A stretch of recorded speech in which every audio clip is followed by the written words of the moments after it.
Welcome back, everybody. On the last episode, we finished scouting Northport and got started on a few tasks in the area here. On this episode, we'll get started on the contract run. First contract we'll work on is drilling supplies. It requires a cargo container and 1 medium pipes. So we can get the cargo container here at the port, and that'll be it. But before we take off, I want to get this fuel trailer over here pulled out to a place that's a little bit more accessible to us. So we'll get out of the way and drop this trailer for just a moment. You can leave this one right here, and there's a trailer store up ahead. We won't need that at the moment, but just so you know it's there. And then if you turn right before the trailer store, you drive up here, there's a free tanker of fuel here. So let's get hooked up to it and we'll pull it out. Oh, I got a little bit too far to the side. And of course it won't let me connect to it because I have this crane on. I usually do this with the White Western Star, which does allow you to connect to it. So we'll just pull it out. There's always a way, right? What's going on here? We'll try this a different way. You have to be adaptable in this game. Lift those feet off the ground. Put my anchors back in. All right, you're coming with me, whether you want to or not.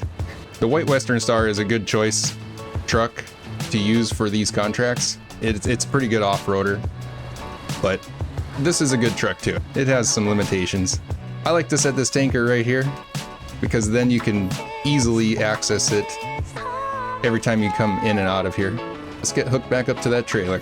And now that we're connected, we'll stop here and refuel before we leave. And when I say leave, what I mean is we're gonna go back to the garage and get the trusty Fleet Star. We should be good with everything that's set up from the last region. We'll take the Fleet Star and we'll go grab the medium pipes so we don't have to take that truck all the way over there. And there's a couple of tasks on the side that we can do at the same time. We're gonna bring this free trailer with us, and that way we can haul a little bit extra cargo down the road if we choose to. And I don't have chain tires, so I'm just gonna turn off the highway because the highway is a little bit more of a pain to run through when you don't have the chain tires. We'll take the back road over to the sawmill and we'll load up a couple of wooden planks. Let's see. So the first one we're doing is Roxfall, and we'll take this back road here right up to the logging station where we can get, I guess it's not the sawmill, it's the logging station. We'll get wooden planks there. Now that we're off the ice there, that stuff is kind of tough to drive on with these tires, but now that we're off the ice, we should be fine. Just cruise up here in high gear. The Fleet Star does a pretty good job. It has a little bit smaller tires. I think they're 45-inch after you put the raised suspension on, but they do okay. This trailer's a little heavy. We'll be getting the engine upgrade for this and the White Western Star once we run into Mountain River. The reason why I haven't scouted the entire region out yet, although there are upgrades in the other maps that would benefit us right now, the reason why I have not gone into them yet is because all of the contracts that are in those maps, they're locked until you go into the map. And if you run around and scout the entire region out before playing it, you end up having almost all of the contracts available to do from the beginning. That's not necessarily a bad thing, but it can get really overwhelming when you go into your contracts list and you're trying to map out your playthrough for the map that you're in. When you see 20 contracts available to do versus 6 or 7 or 5. So this is more so just an approach to keep things more organized, both mentally and visually on the contracts list. So it makes it a little bit easier for me. From my past experience, I've noticed that it makes it a little easier for me to keep things organized and what order to do them in. I've definitely taken the approach of scouting everything out because I wanted to get the upgrades, and then I struggled for the rest of the region knowing what to do because every time I open my contracts list, there's a bazillion contracts available, and I'm trying to visualize, well, what order should I be doing these in? They're all over the region. So you can do it that way. There's nothing wrong with that, and you will get some upgrades that would benefit you, like I said, but I'm not going to for this playthrough. We'll just take the back road into the logging station here. It's not even a road, just a little cut across.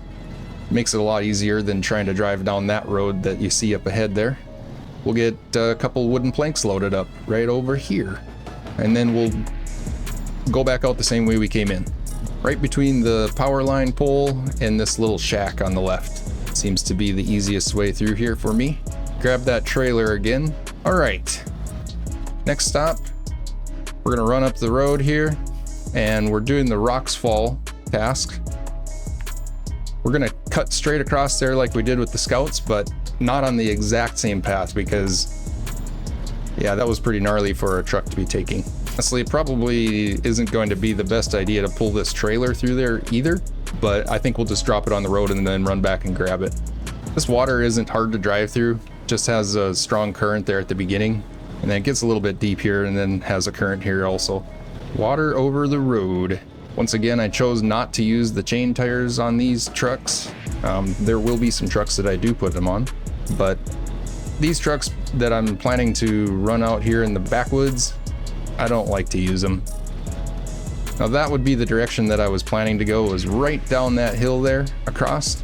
If I didn't have this trailer, I would, but then dropping it up here on the road, I'm gonna have to backtrack up here to grab it. So I'll just drop it over here. We'll take a left into there. And you can see it's right up there. You remember when I was scouting saying that this road was really nasty, and it is, so I try not to drive on it. I'm gonna stay to the right and follow the trees around.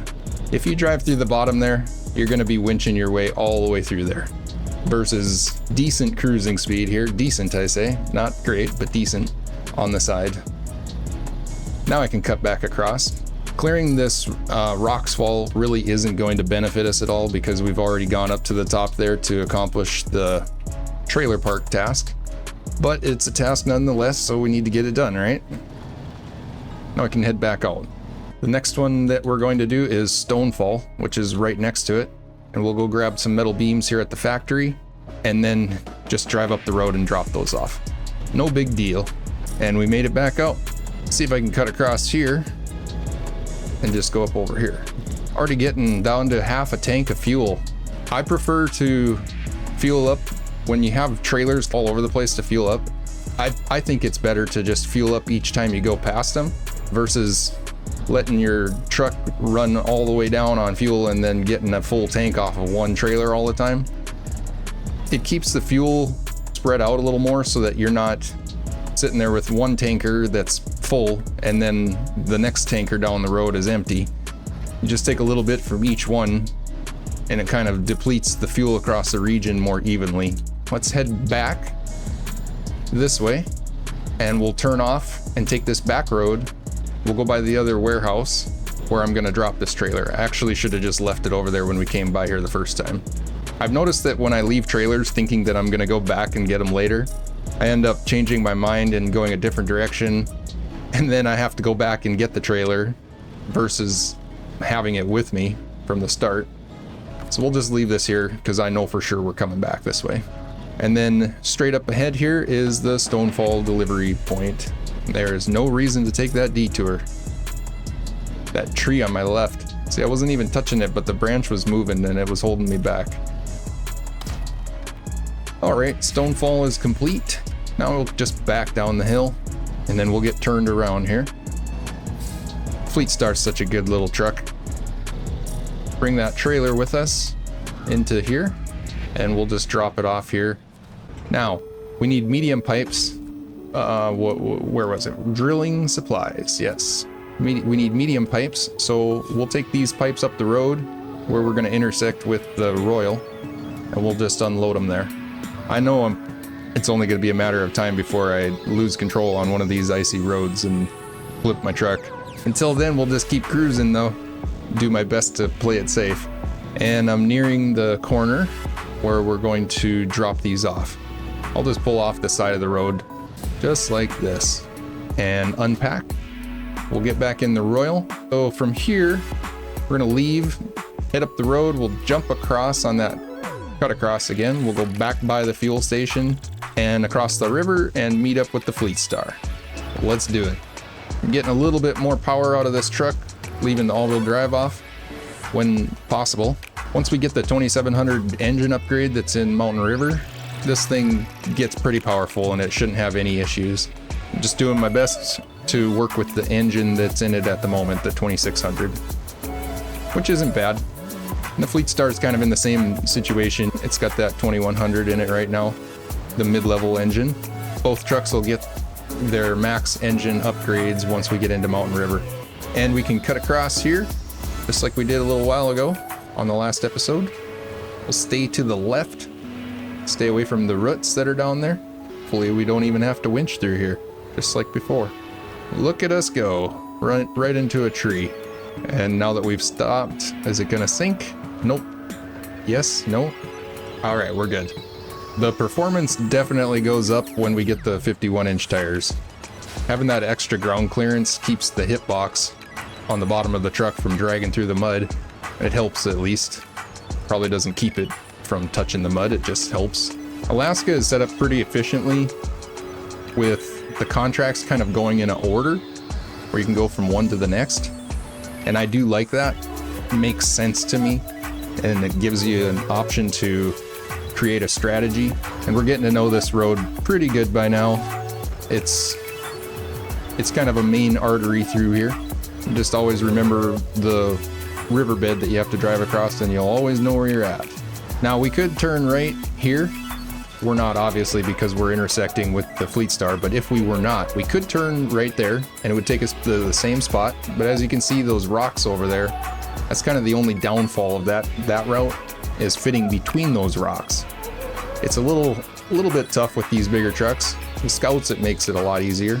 You can get through there with the bigger trucks, it just makes it a little bit tougher. We'll take the main road, even though there's a pretty nasty mud spot up ahead that we're gonna have to work our way across. Let's get these medium pipes loaded. Now, it wouldn't have been a real big deal to just take this truck up the road there and grab these medium pipes. It's not that far.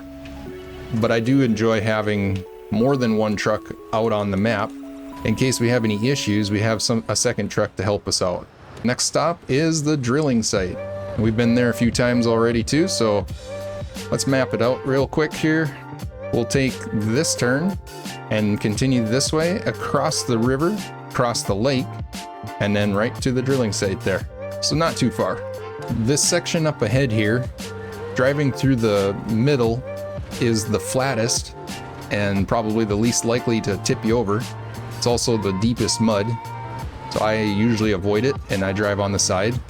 Just realize that you're running the risk of tipping your truck over, so be careful. It's not too bad though. And if you do start tipping over, you can always just turn towards the middle to prevent it. But you get into this muddy shit, just keep it in auto. Putting it in low is not going to help with this truck without having a diff lock. If you leave it in auto and you spam the clutch, it just kind of chomps its way through. When we get the bigger engine in it, it'll do better also. Gives a little bit more power to it in auto. All right, I'll hang a left here. This is where that other road intersects with us, the one I was talking about with the rocks on the side. This truck just seems so appropriate to be cruising through Alaska. It's a good looking truck. I'm powering out. There we go. Take it out of all-wheel drive. Gives it some boost. No problem. It's got the power it needs. We haven't gone this way yet, so there is a contest right there that we did not discover. I'm definitely not taking this truck in there to do it. Not at the moment. I've noticed that there's been times, I think Alaska is probably more prone to this than other regions, but there's been a lot of times where I've tried to disconnect from these trailers to go off to the side and do something, and the trailers tip over. And then you come back and you have to tip them back up and reload all of your cargo. So I try not to disconnect from these trailers at all, especially when I'm loaded, but even unloaded, just for the inconvenience of having to tip them back up. Try to stay to the left through here with the trucks, because that little ice ridge down here on the right, your tires will get hung up on that. The trailer isn't as big of a deal. It seems to pull up over it easily. It's just your back drive tires on your truck get stuck there. Just keep chomping through there. The tires are spinning. You can see the mud flying. The white Western Star would be a definitely a good option to do all of this with this same configuration. It's a little bit better through here with having the diff lock and the same size tires, and it has a little bit more ground clearance with the hip box under the truck than this one does. But I did want to test this out and see how it performed without the raised suspension and just running it with the stock 47-inch tires and not having the big engine. We're almost there, and we made it to the drill site. We'll back up here so we're kind of straight. Drop them off. We got promoted to rank 22. All right, so I am going to detach here. As you can see, the trailer bounced to the side a little bit. If you do need to detach, this is a good way to do it. Just make sure you're facing your trailer like this. Watch it. If it starts to tip over, you can reattach it before it does. In this case, it did not tip over. But I'm detaching only so I can run over here and grab this fuel tanker and pull it out here into the open where we can get better access to it. Otherwise, we'll have to drive over here every single time we want to get fuel. And that's just not convenient. And I usually just drop it off right here because pretty much always drive past that after we go through here, make the loop around, and we'll get reconnected to the trailer and get loaded up for the next contract. There we go. Okay, so the next contract is oil delivery, and we'll need to load up 4 oil barrels and deliver these around the map. So let's mark out the path that we're going to take. So we'll leave and we'll turn this way, go right up by the watchtower that we got recently. And then we'll take that little back road there and head up to abandoned supplies, or by abandoned supplies. We can head this way, jump across here, and straight to that factory loading zone. This is kind of a trip around the map is really all it is. Grab some fuel, and let's head out of here. We've got a pretty heavy load. I think we'll be okay. I'm gonna turn all-wheel drive off and just use it when I need to. I know I will need to, but it seems to help quite a bit when I'm hauling stuff that's heavier than my truck likes to be hauling. These trucks actually get around pretty well in just the rear wheel drive. We'll take this first right out of the drill site here. Just up ahead you can see there's that lost tube. We'll be coming back to pick that up here after a while. Use the all-wheel drive to get up this little section. It's kind of nasty, but it's doing okay. And up ahead here is where that deep snow is to the left. I think we'll be all right, but we might have to unpack our cargo, just depending on how it does here. I don't think I'll be able to get through here with the all-wheel drive turned off. We'll let it just chomp its way through again. Heck yeah. Good job, buddy. I'm gonna try to go around this mud. Don't tip over. Work my all-wheel drive on and off. That got me moving. It's a heavy load, for sure. And then I'll take a left here. This is up by the Port Polar base. This little area here, there's some housing, a couple of tasks. We got those activated already. And then drive right out of the backyard of this guy's house. Or gal. I don't know who lives there. And we're not having any issues driving through here. And just up ahead is the factory. We'll go right through the fence back here, so we don't have to drive in all that snow on the left side there to get to the back entrance. I'm sure these people love the fact that I keep knocking their fences down, right? All right. There's a trailer store here again, in case we choose to use it for repair or refuel. All right, so we've got one of them dropped off. I'm not sure what happened with the... I'm not really sure what happened with those waypoints there. I guess I must have missed the first one. Anyway, so from here, we're gonna make a loop all the way around the map. We'll go by the gas station there. Whoops. Man, these waypoints are a pain in the butt. Try to use my mouse. Basically, just following the highway all the way around until we get to the service hub. Just like that. Okay, let's go. This is where we had issues the last time we came out of here with the 2 metal beams. Struggled to get up this hill, and I believe it was because I powered out and then just dug down. So I'm gonna leave the all-wheel drive off this time. Try to take the best route through here with the least amount of mud, which typically is usually right on the edge of the road where the snow and the road intersect. We'll see here. I keep spamming my clutch so it doesn't drop down a gear. Went through there a lot easier. Last time we got stuck there in all-wheel drive. This time I made it through without all-wheel drive. I think it was just a power-related issue. And then we'll get back on the highway here. We'll head across the river, and just up ahead is the gas station. I'm gonna grab some fuel going through here. We do have a kind of a long trip ahead of us, running down to one of the previous drill sites, I believe it was. Or I guess it's called the service hub. So there's a service site where we can get service spare parts, and then there's a service hub, and that's where, if you remember in the first episode when we first left the garage, we took the Chevy through that back road. We came out at the service hub, and that's where we saw that huge drilling rig trailer. That's where we're going. There isn't really any fuel along the way, so make sure you top off before you start heading that direction. It's just highway cruising now. Just gotta make sure you don't get going too fast, especially through here. I'm not that concerned about damage at the moment because the next drop-off point is at the service site. We'll repair our truck. Try to keep my momentum up here right by the garage. This snowy area slows you down a little. The service hub is straight that way over the top of those mountains. Gotta always be careful on that corner. Right outside the garage. That thing, you get going a little bit too fast and you lose it. Now we're at the Wolf Grip service site. You guys can fix my truck while I'm here. All right, now before we drive into the next spot, I'm gonna unpack my cargo. I'm pushing the cargo a little bit further back on the trailer just to take some of the weight off of my drive axles. And the reason is because we're already struggling with power issues. So this will put some of the weight on the back of the trailer tires, kind of balance out the load distribution, and hopefully we'll get a little more performance out of our truck. We're about to drive through probably the muddiest spot in all of Alaska.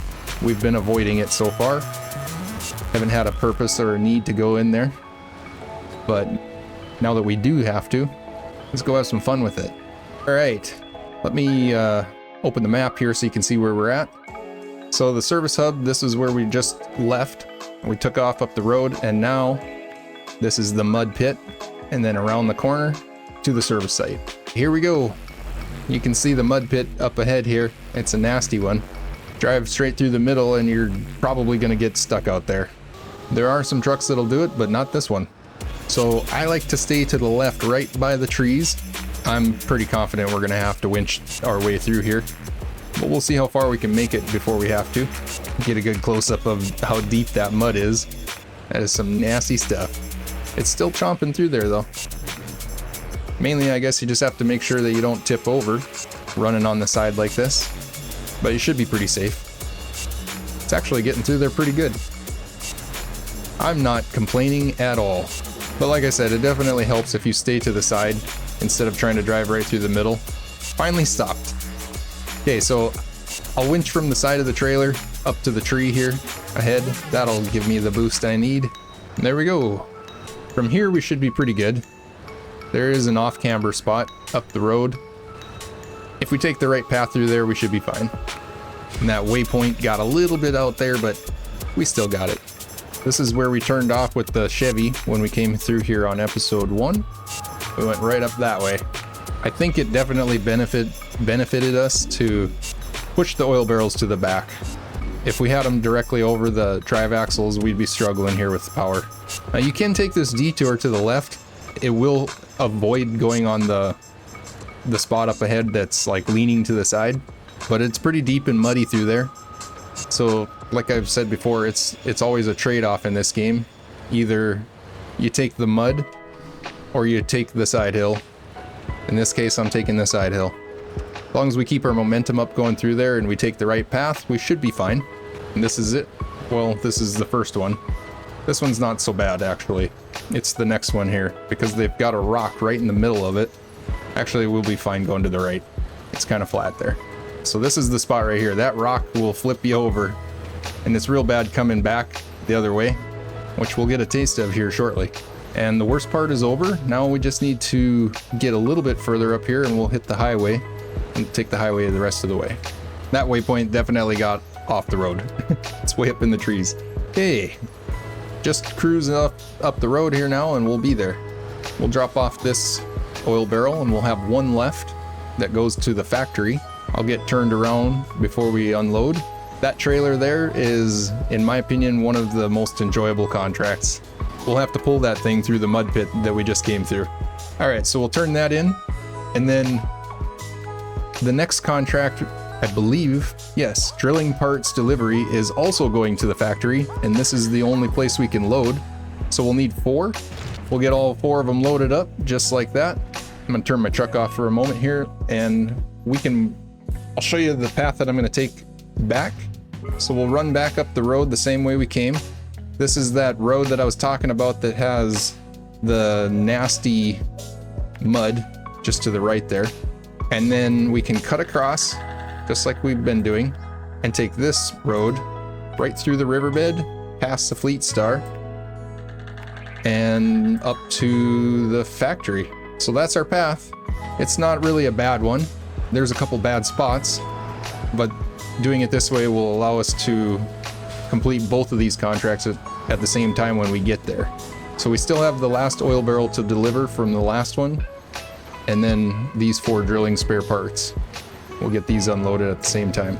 And I can definitely tell that the added weight has now slowed me down quite a bit, but it's still making its way. Up ahead here is the other end of the detour route. I would suggest taking that path, if you never have before, because it's always good to get the experience of the different routes, and then you can make your own decisions on which way you prefer to go. This is the rock that always knocks me over, so I'm gonna go around it, and I think we're pretty good here. We've cleared through the dangerous spot there. Just make sure you kind of stay to the left here coming across around this rock and then turn uphill. We're good. Now we just got to get through that deep mud spot and we'll be back to the main road. Whoa, almost lost it there. Truck kind of fell down into the rut from the last time we came through here. Took a pretty good lean. It's definitely getting tore up through here. It's slow moving for sure. I'm gonna try to stay to the right of that little pit here. I know that's muddy. When I start feeling bogged down, I turn the all-wheel drive off for a second just to let the back tires build up some RPM and then kick it back on. It kind of pushes me forward. Water over the road. There's a lot of those signs here. And we're back to the mud pit. We'll see how well we can get through here this time after we've made some ruts and we have a heavier load. It's probably going to require winching right from the start. There's a lot of weight on here. I'll just give it a winch even though I was still moving. So just try to reach from the side of your truck or trailer as far up as you can in the trees. Far forward, I guess. Move your way through, and then once you've hit the end of your winch, just repeat if needed, which in this case it looks like I do. Going from the very back of the trailer, it does push you forward pretty good, but it also, you can see it pulls the trailer into the trees, which isn't always bad. It can kind of pull it out of that deep mud. Going from the side of the trailer seems to be a little bit better, a little more beneficial. And then one last winch, a little further. There we go. Grab that one, and that should get us out of here. I'm getting pretty low on fuel. It's been a while since we filled up. Now that we've gotten back to the road, we'll want to hang a left here, and then it should be pretty straightforward from this point. As long as we, because of the extra weight, as long as we can get through this cut across here without any real issues. Once again, starting to get a little tore up through here, so it's always a struggle. I'm gonna try to take another path. Seems like every time you drive on the straight or on the same path twice, it gets harder. So taking a little bit off to the side can help each time. That wasn't so bad. There is a fuel station right here, so we might as well get fueled up just to make sure we don't run out between here and the factory. That would probably suck. Just swing in here. Do a drive-by fueling, right? Okay, we're out of here. And once again, right through the riverbed. Starting to get to know this spot pretty well. There's the Fleet Star. Hey there, buddy. Just up over this hill, is the factory. It'll be downhill and cruising the rest of the way once we can get up here. Struggling a little bit, but we'll get there. Just got to leave the all-wheel drive off, right? Learned that in Michigan, doing the logging with underpowered trucks. It's smooth sailing now. One nice thing, when you have underpowered trucks, you don't have to worry about getting going too fast and flipping, and we'll just follow the highway right into the drop-off destination. 35-mile-per-hour speed limit. I don't think we need to worry about breaking any laws. Now that we're here, we'll get unloaded. We'll drop off the drilling spare parts first. That contract is done. And then switch back to the other contract, oil delivery, start tracking, and drop this one off. And now that contract is done. And this is where we're going to have to stop. Thanks everybody for coming out. We'll see you on the next one. Appreciate it. Thanks for watching.